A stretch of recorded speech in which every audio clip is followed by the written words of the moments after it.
What's up, heathens? How ya doing? Today I'm going to be reviewing a portion of Guzman's 1611's review of our debate. Now, if you're unaware, I debated this young man on whether or not dinosaurs lived recently. In the debate, he did bring up the idea that dinosaur soft tissues have been found. Number 4, dinosaur soft tissues. The three examples of this that I can think of are the Tyrannosaurus soft tissue in 2005, Triceratops soft tissue in 2011, and Nanotyrannosaurus soft tissue in 2012. Now, Guzman had a lengthy review of our debate where he brought up several different topics. We're not going to be covering all of them in one video. This is going to be the first topic that we cover from his review of our debate. And this first one concerns Mark Armitage and soft dinosaur tissues. So, if you want to know why Guzman, Nephilim Free, and Mark Armitage are all wrong about dinosaur soft tissues, then please stay tuned.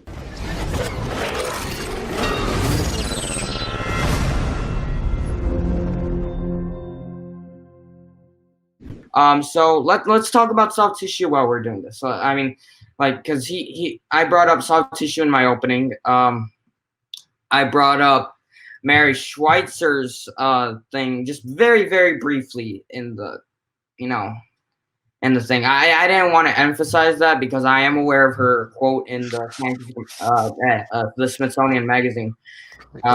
She doesn't really like creationists using her work, but I'll respect that. I mean, I would use it.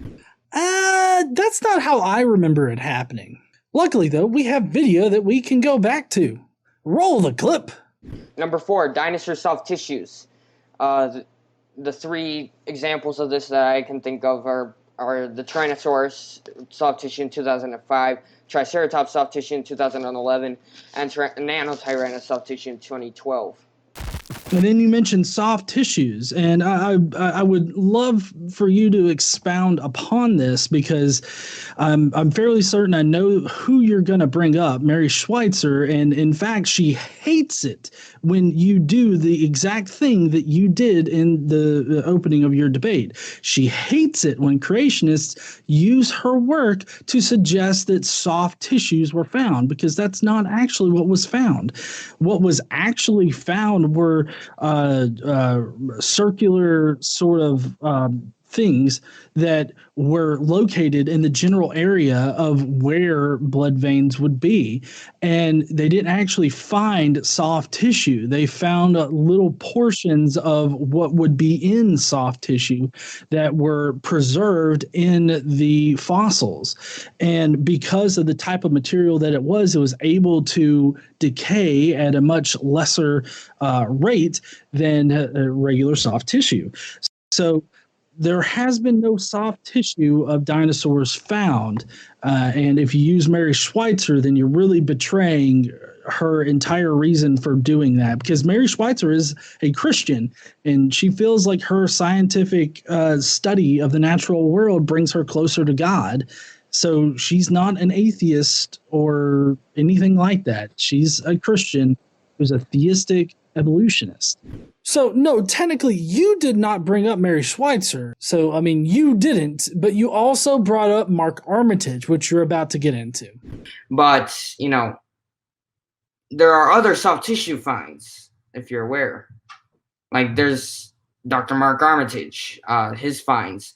Well, no, not finds, it's find. He has one paper where he has supposedly found soft tissues. Nephilim Free is about to weigh in on this entire thing, but I wanted to go over why Mark Armitage is simply not a good source to use for soft tissues being found in dinosaur fossils. Now, I have a few personal problems with the paper that he wrote because I do have access to it. I've actually got it linked down in the description where you can go and read it yourself. But I first want to start out with Dapper Dinosaur explaining the core issue with Mark Armitage's paper. Now, this comes from a Gutsick Gibbon video where Dapper Dinosaur brings up Mark Armitage's paper and the problems that go along with it. Part 2. Mark Armitage methodology, bad. He didn't take proper controls to identify the location. he didn't document the find properly in terms of photographic evidence. He seems to have handled the fossil in a completely inept way that ended up with it fracturing in transit, despite him claiming to have plaster cast it, which, according to standard paleontology, practice would mean that he would have excavated the matrix around the fossil and then coated that entire thing in thick plaster, brought it to a lab carefully, then unwrapped it there. Apparently, despite all of those precautions that he claims he took, by the time it got to the lab, it was fractured. Despite that, he still didn't even bother to take any pictures of it in the lab, except under a microscope. So I can't even guarantee that the things that we see in Standing's video are even the same piece of material as we see in the pictures where you see this horn in situ. As Dapper notes, Mark Armitage has abysmal methodology. So I want to highlight what Dapper Dino is really talking about. Not so much the breaking of the bones and everything like that. That also is just a sign of how inept Mark Armitage was in doing his research around this particular area. What I want to point out, though, is where Mark said he got his fossil from. Now, I'm not an expert in paleontology or anything like that, but I do know that Providence is very important when concerning fossils. You have to be able to pinpoint exactly where you got this from. Like Dapper Dinosaur in the video suggested, Mark should have taken a lot of pictures of the entire bone and not just microscopic pictures that are in his paper. But I want you guys to take a look at how Mark Armitage actually wrote down the location of where he found this fossil. He says that the fossil was recovered on May 12th, 2012 from a well-sorted fluvial sandstone within the Hell Creek Formation at a previously unexcavated site on a private ranch within the Hell Creek Formation, a portion of land located at E 1/2 of the southwest, 1/4 of the northeast, 1/4 section 14, T.15N. R.56 east. Dawson County, Glendive, Montana, USA. How the fuck are we supposed to locate anything with that shit, Mark? That's not how you... In these particular types of studies and papers, you have exact locations marked on a map along with GPS coordinates. You don't give us some kind of weird thing that seemed to be written on a napkin at whatever diner you just happened to be at. In any case, if you try to locate this on Google Maps in any kind of way, you'll see that this is like 90 some odd miles away from the Hell Creek Formation. He says it was on a private ranch. We don't know where in the fuck this is. On top of what Dapper Dinosaur says in Guts at Gibbon's video of, the mishandling of the specimen, on top of all of this, he doesn't even cite where he got it from appropriately. But I still have an issue with his paper, and it's something that I specifically stated in the debate with Guzman. I still think that you're twisting those, or maybe not you, but other people are twisting those results to make it seem like they are soft tissues and that they only recently died, when I'm fairly certain, which I'm not well versed in those other findings, so I'll be sure to look those up after our debate. But I'm fairly certain that those would not technically be soft tissues. So what I said was exactly correct as to what is actually in Mark Armitage's paper. He regularly mixes up osteocyte-like and osteocyte cells. There's a very big difference between the two distinctions.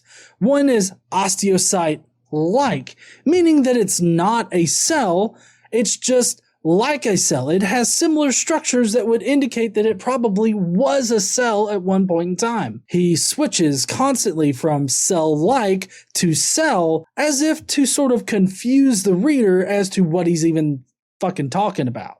All right, now that we covered the problems with Mark Armitage's paper in brief, I do highly suggest you go and watch Gibbon's video on Mark Armitage and how shoddy his research is concerning dinosaur soft tissues. But also be sure to subscribe to both Gibbon and Dapper Dinosaur. They produce great content and they deserve your subscription. All right, let's get back to Nephilim Free. Let's see what he has to say. Yeah, there are a number of scientists in the secular circles who are acknowledging now that soft dinosaur tissue has been found.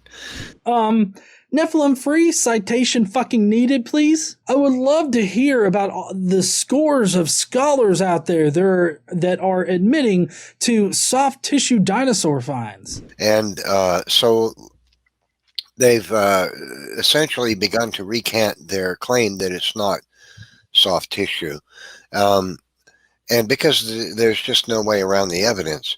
Actually, there's a lot of ways around the evidence when it's not evidence. You just don't consider it evidence. That's the way around it. So when Godless Engineer said they found some little roundish like things, and they found some things that looked like blood vessels, that's just like somebody standing in front of an automobile and saying, geez, that looks like a car, but we know that's not a car. Actually, I think that it'd be more or less like finding an imprint somewhere that seems to indicate that a car once was there. I mean, it can have all of the different intricate parts underneath the carriage or even on top of the car, or hell, even the engine. But that still doesn't make it a car. It makes it maybe car-like, as in exactly what Mark Armitage put in his study. So it is in fact not analogous to just standing in front of a car and being like, oh, that's car-like. I mean, it's pretty ridiculous. What was found was obviously soft tissue, and then they also found blood vessels with red blood cells inside them. No, none of that was found. It was like areas where blood vessels would be, and then little indications of something that was cell-like, that had similar structure to cells, but they were not actually soft tissue or cells or anything like that. They were cell-like. They were osteocyte-like. Just because Mark Armitage doesn't know how to keep his terms straight doesn't mean that he actually found soft tissues. And to say, what else could it look like? I mean, what else is there in the anatomy of the animal that looks like blood vessels with blood cells in it? I mean, what else could that be? I mean, you know. We're not saying that it could be anything in there. We're not saying like, oh, this is obviously copper wire paths. That's not what we're saying. What we're saying is that they are cell-like and vessel-like, but not actually vessels or cells. That's it. Obviously, that's what was there, but that is not what still exists in those spots. Soft tissues, like you're suggesting in this video, simply have not been found. We have found what could be basically said to be shadows of these things.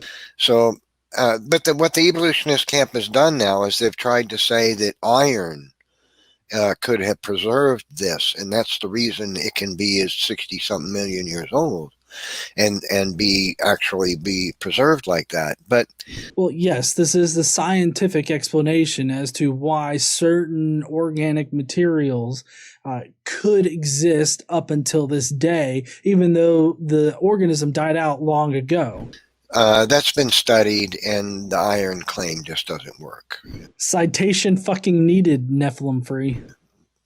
Yeah. Also, Godless Engineer was just completely ignorant about the Mark Armitage and his find. He obviously doesn't know that who he is, or the fact that he's a young Earth creationist, or much less the fact that Dr. Mary Schweitzer, has worked with him and is currently producing a paper with him, and takes no issue with the fact that he is a young Earth creationist. So, you know. I don't know what this has to do with Mark Armitage not finding soft tissues. Yeah, I didn't know about Mark Armitage before the debate, but then again, I'm not that entrenched into the creationism debate, at least not enough to know every single paper that's out there. But knowing Mary Schweitzer's work allowed me to make a very good educated guess as to how they could either be misunderstanding Mark Armitage or how Mark Armitage could be misrepresenting his find. And it seems like the latter is what actually ended up being true. So it literally doesn't matter if I've ever heard of Mark Armitage or whoever the next creationist paleontologist is going to come by and find soft tissues. If it's of the same caliber of Mary Schweitzer's finds, then it's not going to be soft tissues. Right. It's very interesting. I mean, the debate was sort of on short notice, so I can understand why he wouldn't be that familiar with the finds that I would have brought up. But I mean, these are things that are commonly used. These are arguments that are commonly used. That if you're going to debate any young Earth creationist, any yet well-informed young Earth creationist, at least like Nephilim first standing for truth, you should get ready for those arguments. I do agree that everybody should be ready for the arguments that they could potentially face. And I was ready for the soft tissue argument. Just because you found a creationist paleontologist that wrote a bunk paper that eventually ended up with him getting kicked out of where he was actually doing his research at, doesn't mean that I'm not ready for that particular point. I was clearly ready for it. I was able to predict what I would find in the Armitage paper. So it really doesn't matter whether or not I knew about Mark Armitage. You'll also never know every single little argument that could come up in one of these debates, because a lot of times creationist apologists love to just pull shit out of their ass without any kind of evidence. I've heard the soft tissue claim before, and the only thing that has been pointed to as evidence for it has been Mary Schweitzer's work. It's okay to not know something. In this particular instance, I didn't know about Mark Armitage or his bunk find of the Triceratops fossil that supposedly had soft tissue inside of the bone. After the debate, I went and I looked it up. I asked friends to enlighten me on it. I got the actual paper, read it, and made a determination for myself, which, as I said, I saw the switching of the vocabulary and everything like that, which is should be a red flag immediately concerning this particular context. But in any case, that is the first point in Guzman's review of our debate. If you would like me to continue reviewing his review of it, which the next part is uniformitarianism, where they bring up evidence to suggest that uniformitarianism isn't true. If you want to see that, let me know down in the comments. If you don't, let me know what you thought about the soft tissue finds. What do you think about Mark Armitage? Tell me if you subscribe to either Dapper Dinosaur or Gutsick Gibbon. Doesn't matter. Let me know in the comments below. Hey, while you're down there, why don't you make sure to smash that like button and subscribe if you like this kind of content. Don't forget to stand up and use your voice. Bye, heathens. Oh yeah, wear a damn mask.